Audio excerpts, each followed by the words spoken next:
बहुत स्वागत है आपका। आप देख रहे हैं शुभ ज्योतिष। मैं हूँ आपके साथ शोभित मिश्र।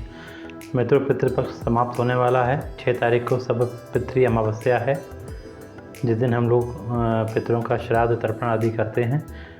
कई लोगों ने मुझसे पूछा कि अगर वो पितृपक्ष में श्राद्ध नहीं कर पाए हैं तो उन्हें क्या करना चाहिए। तो उन सब लोगों के लिए यही राय है कि यदि आप पूरे पितृपक्ष कोई श्राद्ध कोई तर्पण आदि नहीं कर पाए हैं तो इस अमावस्या के दिन, जो 6 तारीख को पड़ रही है सर्व पितृ अमावस्या, इस दिन आप अपने पितरों के निमित्त तर्पण श्राद्ध आदि करें, जिससे कि आपके पितृ प्रसन्न हों।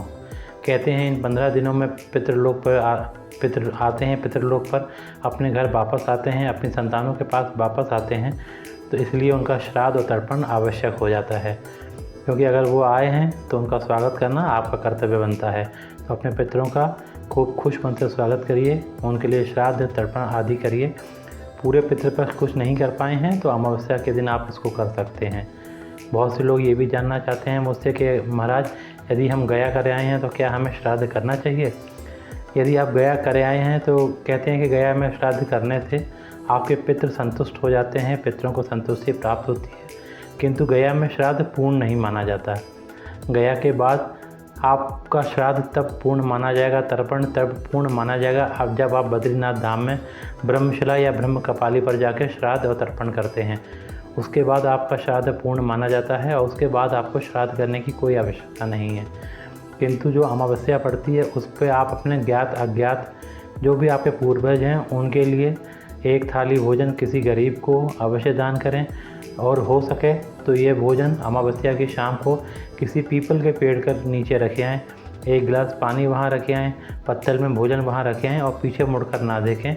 ऐसा काम आप रात में कर लें या जिस समय दिन छुपता है संध्या समय ये कार्य कर लें, पीछे मुड़कर ना देखें, बिना पीछे देखे घर चले आएँ।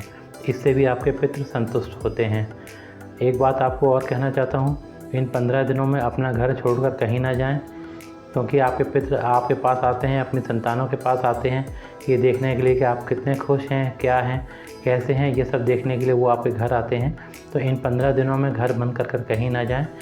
जितनी भी कोशिश हो घर पर ही रहें, घर पर रह के पितरों का स्वागत करें, पितरों का सत्कार करें, श्राद्ध तर्पण आदि का कार्य पूरी श्रद्धा से नियम से करें।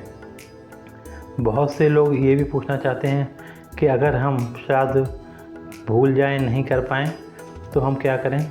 तो उनसे मैं यही कहता हूँ कि भाई अपने पूर्वजों से, अपने पितरों से आप क्षमा मांग लें, क्षमा प्रार्थना करें कि भाई वो रुष्ट ना हो, नाराज़ ना हो, आप पर अपनी कृपा अपनी दया बनाए रखें। आपके घर में कई बार आपने देखा होगा पुत्र या पुत्री जो विवाह योग्य हो गए हैं उनके विवाह नहीं हो रहे, या जिसका विवाह हो चुका है वह संतान उत्पत्ति नहीं हो रही, संतान प्राप्ति में बाधा आ रही है। तो ये सब पितृ दोष के लक्षण हैं। कुछ कार्य हमारे ऐसे होते हैं जिससे पितृ हमारे रुष्ट हो जाते हैं, और उनका रुष्ट होना हमारे जीवन में कई आपदाओं को निमंत्रण देता है जिनका उपाय हमें समझ में नहीं आता। तो इसलिए मैं आप सबसे यही कहता हूँ कि पितरों का कभी अनादर ना करें, उन्हें रुष्ट ना करें। जो भी कार्य है, जो भी उनके निमित्त कार्य है उसको पूरी श्रद्धा से करें, पूरे नियम से करें। कई बार ऐसा भी देखा जाता है कि घर में कोई तरक्की नहीं हो रही, कुछ नहीं हो रहा, कई ज्योतिषियों को कुंडली दिखा ली, कुछ उपाय समझ में नहीं आ रहा, कुछ वजह पता नहीं चल रही। इन सब के पीछे पितरों का रुष्ट होना, पितरों का श्राप, यही सब बातें होती हैं जो हम लोग समझ नहीं पाते हैं।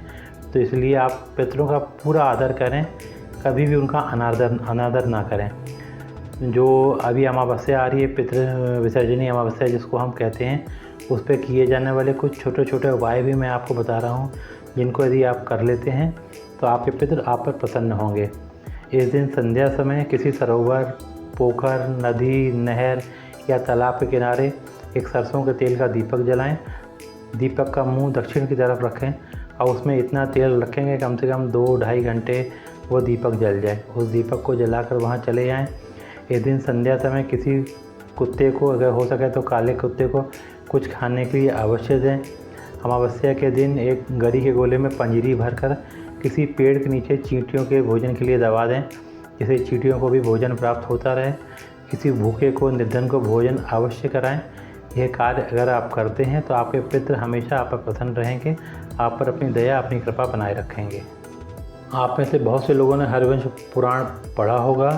या जिन्होंने नहीं भी पढ़ा तो उनके लिए मैं बताना चाहता हूँ कि हरवंश पुराण में श्राद्ध की कई श्रेणियाँ बताई गई हैं। आप लोग को जानकर आश्चर्य होगा कि मांगलिक अवसरों पर घर पर जो विवाह आदि होते हैं उस अवसर पर भी श्राद्ध के लिए विधि विधान बतलाया गया है। हरवंश पुराण में मांगलिक अवसरों पर भी श्राद्ध किए जाते हैं। कुछ श्राद्ध ऐसे होते हैं जो मांगलिक अवसरों पर भी किए जाते हैं।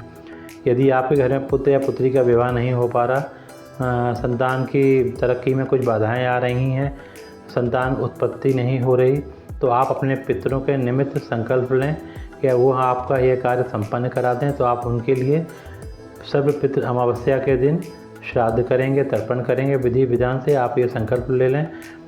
हरिवंश पुराण में इसको नैमित्तिक श्राद्ध कहा गया है।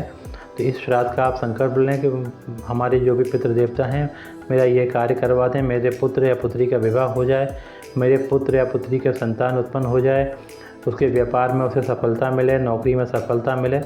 ये संकल्प लेकर आप श्राद्ध का संकल्प ले लें और जब भी आपका कार्य पूर्ण हो जाए तो सर्वपितृ अमावस्या के दिन आप विधि विधान से श्राद्ध करें। एक बात और मैं आपको कहना चाहता हूँ, जिस दिन यह अमावस्या होती है उस दिन कहते हैं पितृ विदा होते हैं पृथ्वी लोक से, फिर अपने लोक में चले जाते हैं अगले वर्ष आपके पास आने के लिए।